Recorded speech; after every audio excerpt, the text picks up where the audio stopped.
I have wasted 4 years of my life on you. You're my biggest mistake. She sneered at our anniversary dinner. So, I calmly left her with the check and disappeared. Now she's 32, broke, alone after toxic flings, desperately begging while I'm happily married to my dream girl. Hey viewers, before we move on to the video, please make sure to subscribe to the channel and hit the like button if you want to see more stories like this. Thanks. Hey Reddit. I never thought I'd be posting here, but 4 years after the fact, this story still gets brought up by mutual friends. And honestly, sharing it might help someone else spot the red flags I missed. Throwaway account for obvious reasons. This is about how my ex-girlfriend of 4 years nuked our relationship at our anniversary dinner, calling me her biggest mistake, and how I walked away without a word, only for life to serve her a hefty dose of reality while I rebuilt mine. Buckle up.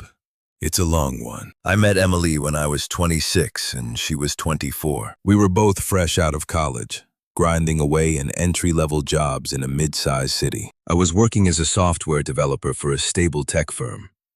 Nothing flashy, but it paid the bills and let me save for the future. Emily was in marketing, full of big dreams about climbing the corporate ladder or starting her own side hustle. From the start, I was all in. She had this infectious energy, always talking about adventures and living life to the fullest.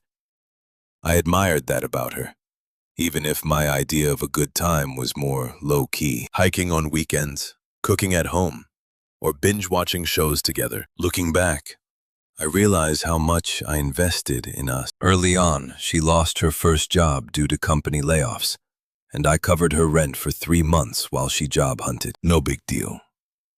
I had savings, and I wanted to support her. When she decided to get certified in digital marketing, I paid for the online courses because she was stressed about loans. I even turned down a promotion at work that would have required moving to another state. She said she wasn't ready to uproot her life, and I didn't want to pressure her. Instead, I stayed put, picked up freelance gigs on the side to make ends meet, and planned little surprises to keep things exciting. Like the time I saved up for a weekend getaway to a cabin in the mountains. She loved it.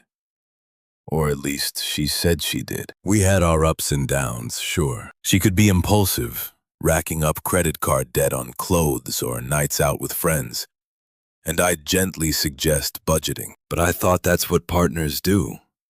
Balance each other out. By year 3, I was thinking long-term, saving for a ring even. Our 4-year anniversary was coming up, and I wanted to make it special. I booked a table at this upscale Italian place downtown, the kind with white tablecloths and a wine list longer than my arm. It wasn't cheap, but hey, milestones matter. I showed up in a nice shirt, flowers in hand, excited to toast to us. Emily arrived about 15 minutes late, which wasn't unusual. She looked stunning in a new dress. I complimented her, and she gave a half smile, fiddling with her phone. We ordered appetizers, and I started reminiscing about how far we'd come. Remember that first date at the coffee shop? You spilled latte on your shirt, and I lent you my jacket.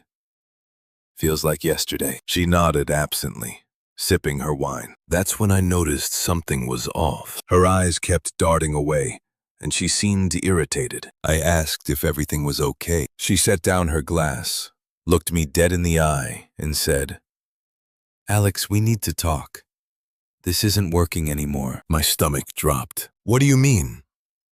Is it something I did? She leaned back, crossing her arms with this smug expression like she'd rehearsed this. No, it's not just one thing.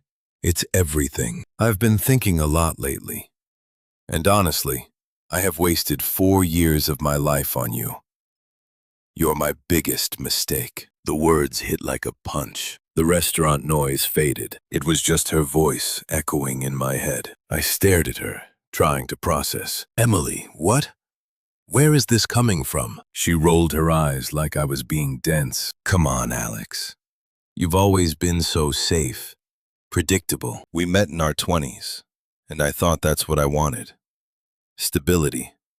Someone reliable. But being with you has ruined my 20s. I should have been out there traveling, meeting exciting people, not stuck in this routine. You held me back. I felt my face heat up. The couple at the next table was pretending not to listen, but I could tell they were. I held you back?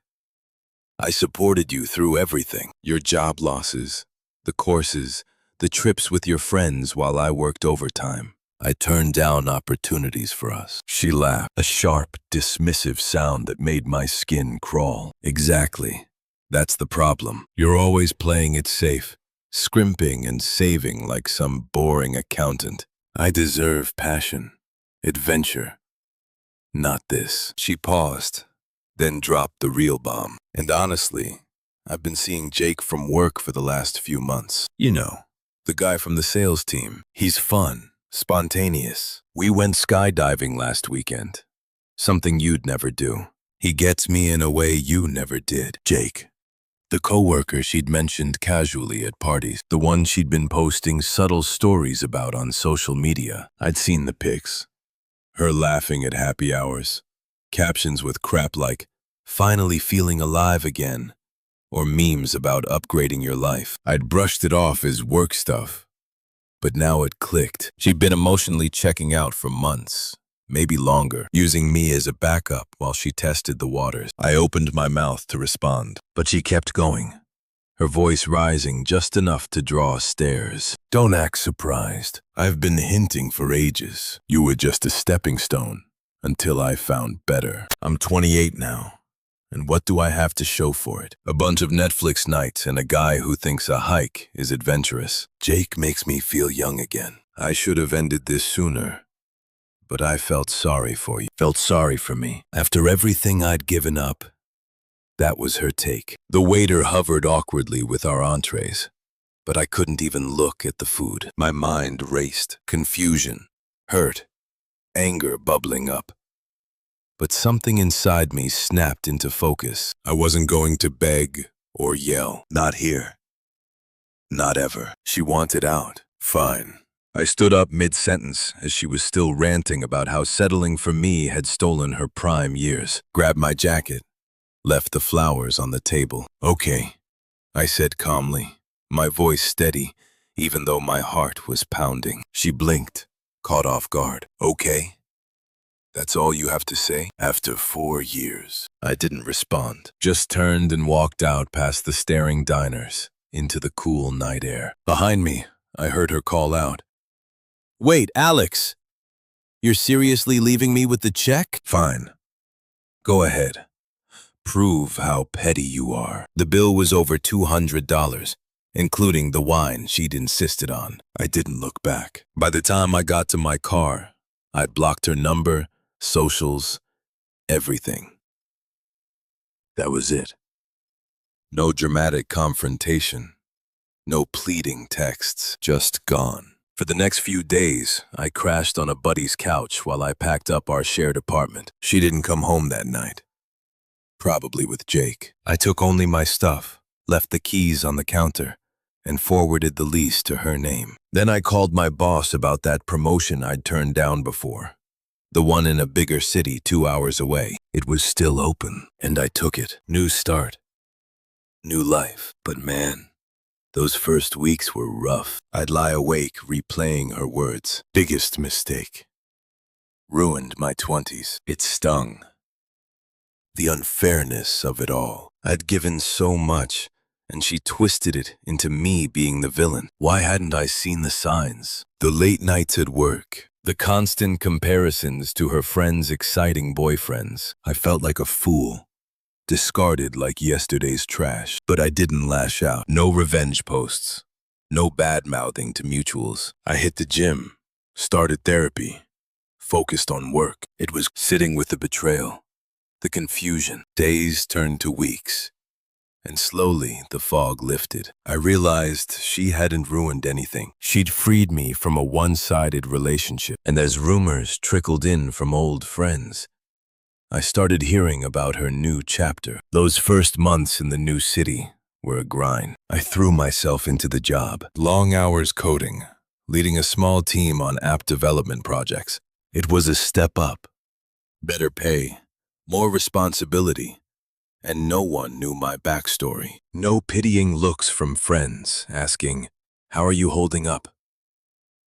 I rented a small apartment downtown. Nothing fancy, but it was mine. Gym became my ritual. Weights in the morning to shake off the nightmares where I'd replay that dinner. Her laugh echoing. Therapy helped too. My counselor had me journal the unfairness, as she called it. Why did I feel like the bad guy for being loyal? Why did her words, "biggest mistake, ruined my 20s, loop in my head like a bad code error"?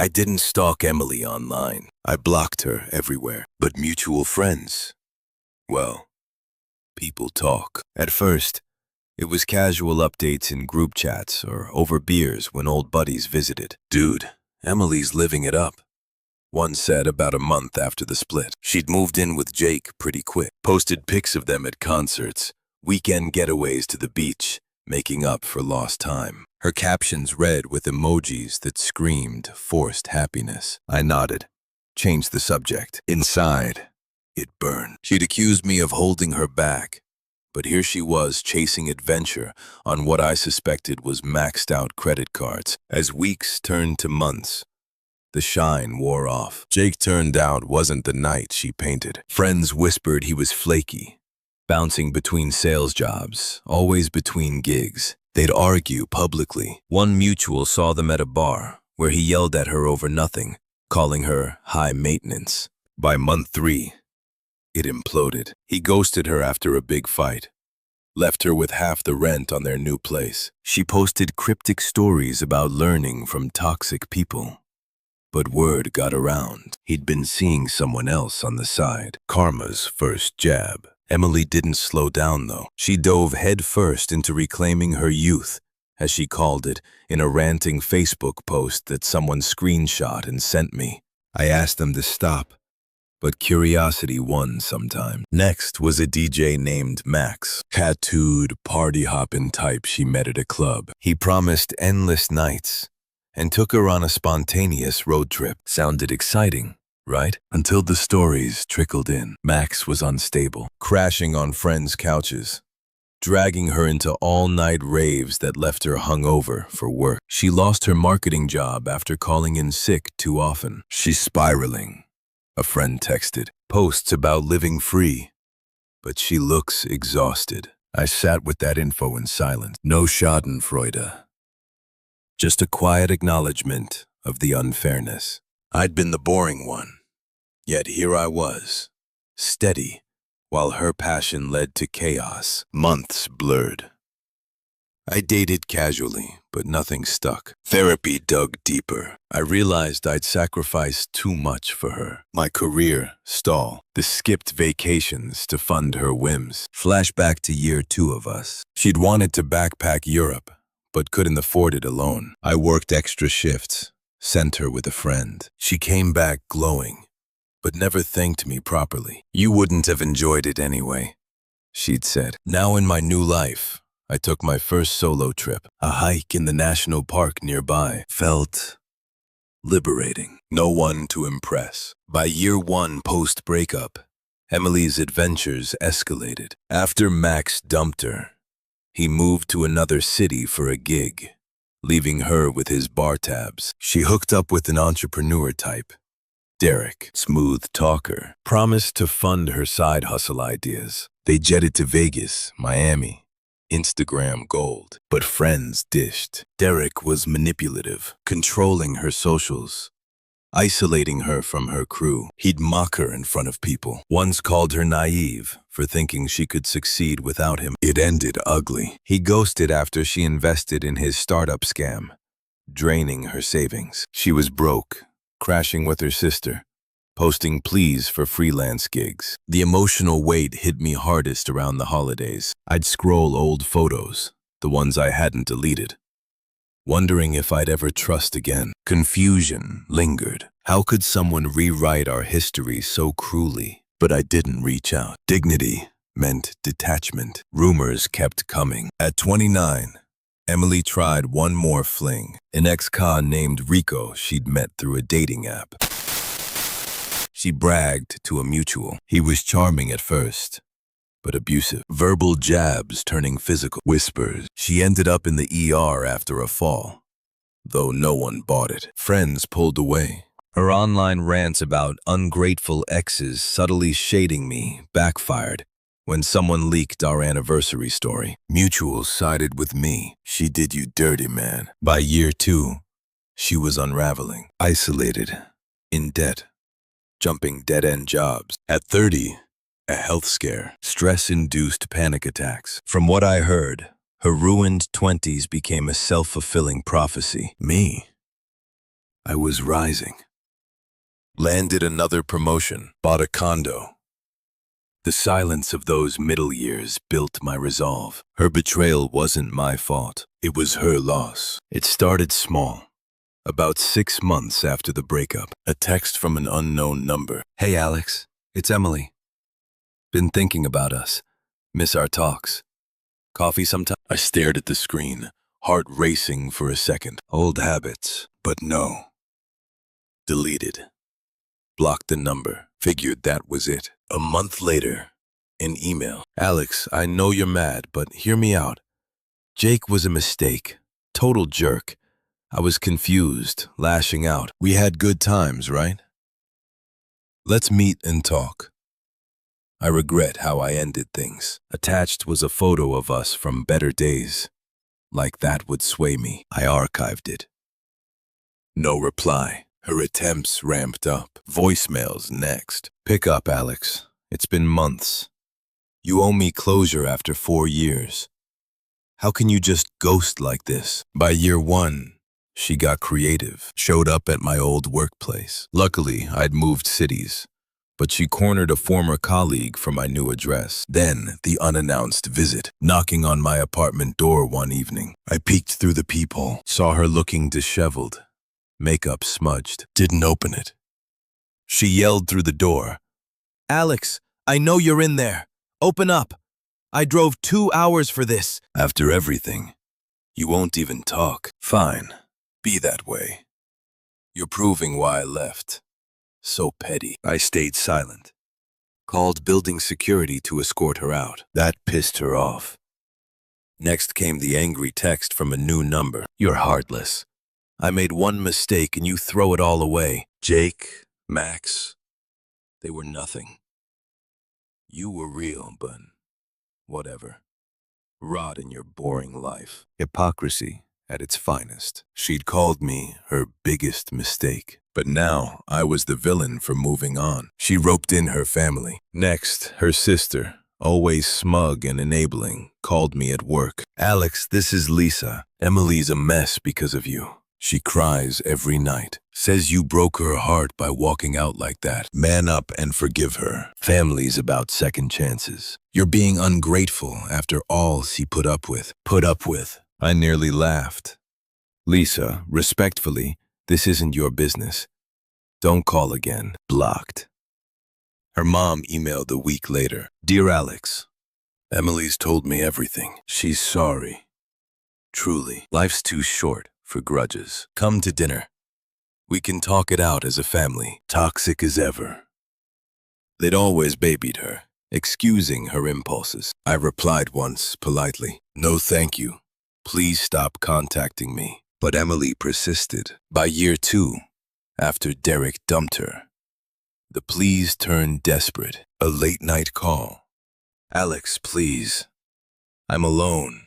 Broke. That startup thing wiped me out. Remember how you always fix things? I need you. I was wrong. You didn't ruin my 20s. I did. Take me back. I listened to the voicemail, noted the slur in her voice, probably after a rough night. No sympathy stirred. She'd shown her colors. Attempts escalated to anger again. Ignore this, too. You're pathetic. I deserve better anyway. Then showing up at a mutual party I skipped, grilling people for info on me. Friends warned me. She's unraveling, man. Talking smack, but it's sad. The desperation peaked around year 3. After Rico, she hit rock bottom. A final email.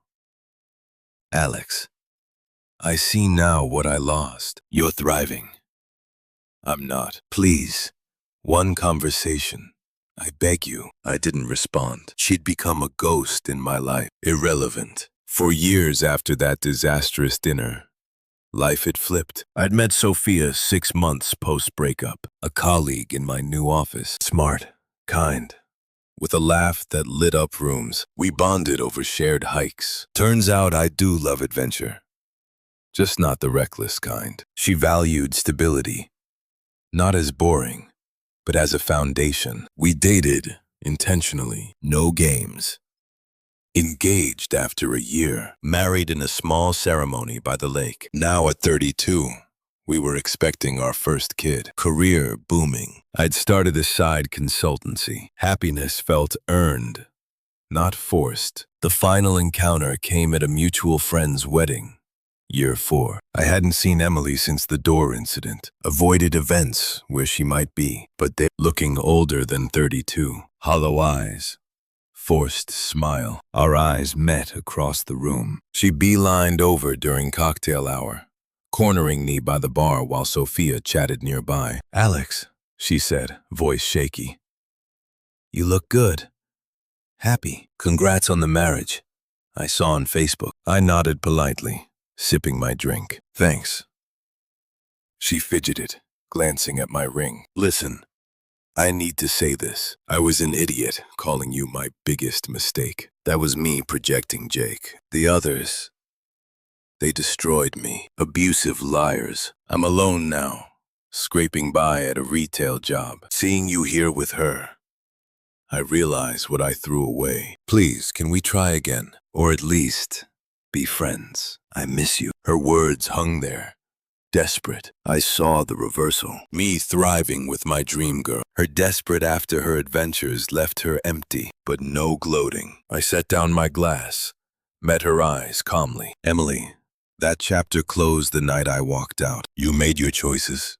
I made mine. I've built a life where you're just a lesson about valuing myself, not settling for less. Sophia and I are solid. Our family's my focus now. You're irrelevant to that. Take care." She blinked, tears well. "But after everything, you don't even care how I'm doing?" "I don't," I said firmly. "No edge, just fact." "Goodbye." I turned, joined Sophia on the dance floor. Emily stood there a moment, then slipped away. Mutuals later said she left early, alone. Me, I danced with my wife. The past, finally powerless. Reddit, if you're the loyal one getting discarded, walk away with dignity. Life upgrades when you do. Thanks for watching. Make sure to subscribe to the channel and hit the like button. What do you think about this story? Share it in the comments.